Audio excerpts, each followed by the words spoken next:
Donc bonjour à tous et à toutes, je m'appelle Judy, mon nom d'artiste c'est Millie Joe, si vous êtes nouveau ici. Donc oui, si vous êtes habitué à mes vidéos, je fais des vidéos en anglais, en français. À vrai dire, ça fait un bon bout que je vais faire une vidéo en français, voilà pourquoi aujourd'hui c'est une vidéo en français. Je vais essayer d'atteindre le plus de personnes possible, donc voilà pourquoi je fais des vidéos en français et en anglais. Alors, aujourd'hui, comme vous avez pu le voir avec le titre, on va parler d'architecture. Ouais, quel sujet passionnant. Donc, je suis une étudiante en architecture, j'ai 20 ans. J'ai commencé il y a 3 ans, je suis en train de finir ma 3e année dans ma technique. Donc, je vais au Québec, donc il y a le secondaire, après ça il y a le cégep, après ça il y a l'université. En ce moment, je suis en cégep. Ma technique, c'est une technique de 3 ans que moi je fais en 4 ans. Donc, il me reste encore 1 an de ma technique et j'étudie en technologie de l'architecture. Voilà pourquoi j'ai décidé de faire cette vidéo parce que d'après moi, il y a encore beaucoup de personnes qui se demandent avant d'entrer en architecture comment c'est, qu'est-ce que c'est. Parce que il y a on voit plusieurs différentes choses. Est-ce qu'il faut être bon design, est-ce qu'il faut être bon maths, est-ce que je fais aussi, est-ce que je fais une technique avant l'architecture ou est-ce que je dis en sciences avant l'architecture, c'est quoi les meilleures options, qu'est-ce qu'il faut que je fasse? Alors, je suis là aujourd'hui pour vous aider à répondre à toutes ces questions. J'espère que ça va vous aider. Donc, prenez un petit verre d'eau, une petite collation, et puis relaxez-vous et trouvez réponse à vos questions. Ok, donc on y va avec la première question.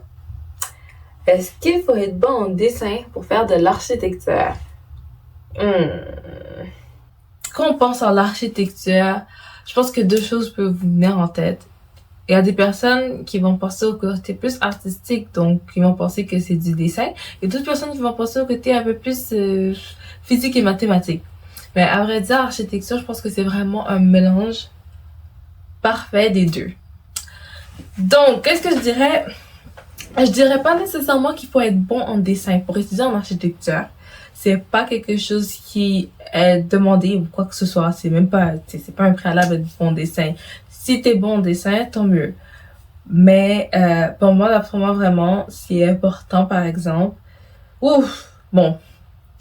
Important. Ben, ce qui va t'aider, c'est d'être créatif. Je pense qu'être créatif, c'est vraiment un atout à avoir pour en étudier en architecture. Et là, je parle vraiment d'architecture. Parce que, personnellement, je pense que mais c'est vraiment la créativité, c'est quelque chose qui se développe avec le temps. À force de travailler sur des projets ou t'inspirer de d'autres projets, je pense que c'est quelque chose qui va te venir naturellement. Ça se travaille. Donc, pour pour aller étudier en architecture, c'est pas quelque chose que tu as besoin. Alors là, j'ai laissé ça.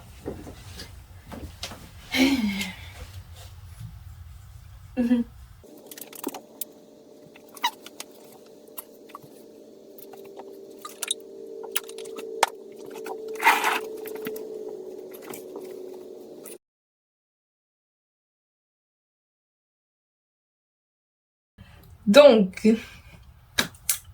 d'après moi, encore, il faut garder en tête que tout ce que je vous dis est ce que moi personnellement je pense avec mon expérience et avec ce que j'ai fait dans la technique et oui, ce que je fais en ce moment. Donc, basically, je pense pas qu'il faut nécessairement être bon en maths et physique pour appliquer. À vrai dire, comment dire ça? Oui, dans le programme où est-ce que je suis, un préalable pour pouvoir rentrer en architecture, en technologie de l'architecture, c'était d'avoir fait tes SN4, donc tes sciences, tes maths fortes de secondaire 4. C'est un préalable à avoir. Ceux de secondaire 5 sont pas nécessaires. Mais tu sais, il te faut une base. À vrai dire, dans les premières sessions, il y a des cours de mathématiques, puis il y a des cours de physique aussi, parce que les maths et la physique, comme j'ai dit, comme le côté artistique, c'est quelque chose qui est vraiment présent en architecture. Tu sais, le bâtiment peut être beau esthétiquement à l'extérieur, mais il y a des calculs qui ont été faits pour arriver à ce résultat. Mais quand on va plus dans les calculs maths, physique et tout ça plus profondément, je dirais que ce côté-là appartient encore plus aux ingénieurs. Donc, aux ingénieurs en bâtiment, on peut s'occuper des arbres, tout ce qui est charpente, c'est vraiment de leur côté. Mais je pense que, c'est comme la créativité, La maths et la physique est une base à avoir, mais c'est pas quelque chose qui va t'empêcher d'aller en architecture.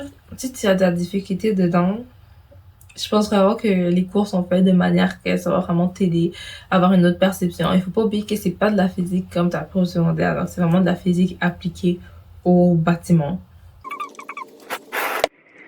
J'ai un petit secret. J'ai un devoir de philo à aller faire après ça. Donc, il faut que je me dépêche.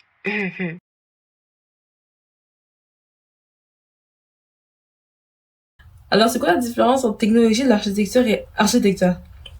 Je le mentionne un peu depuis tantôt, oui, moi j'étudie en technologie de l'architecture, ah, oui, mais c'est quoi?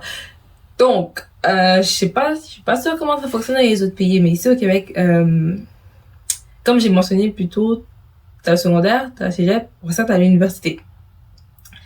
Au cégep, il y a un programme qui s'appelle technologie de l'architecture.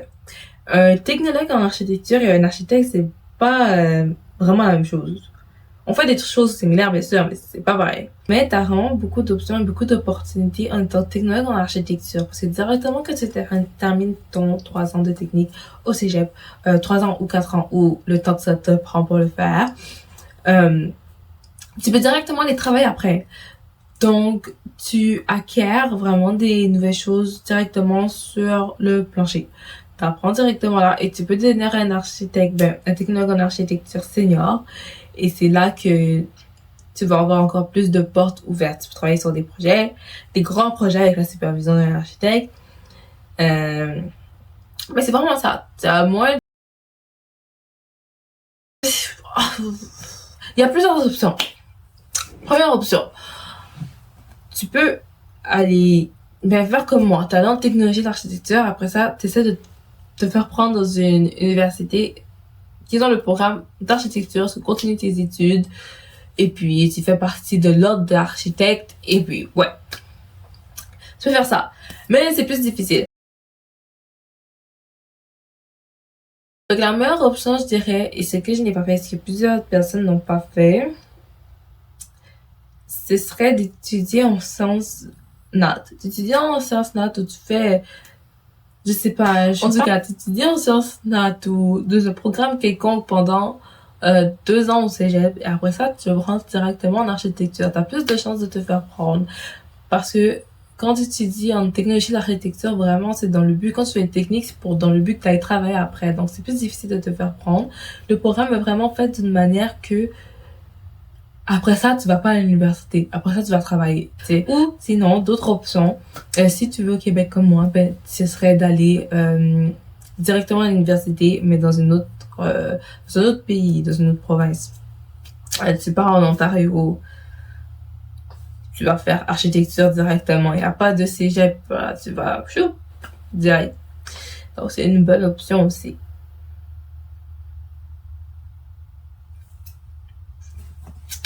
Next question.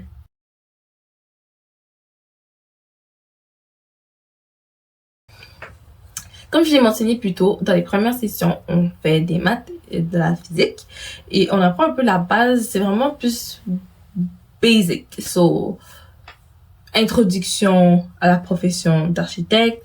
C'est quoi les intervenants dans un projet d'architecture? C'est un peu ça que tu apprends dans ce cours. Ouais, on apprend les bases des logiciels. Donc, comme j'ai mentionné aussi plus tôt, on apprend les logiciels tels que AutoCAD et Revit.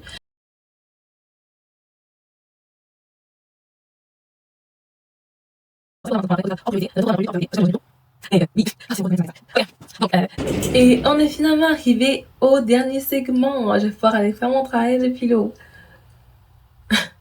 J'ai rien dit. J'ai pas dit ça.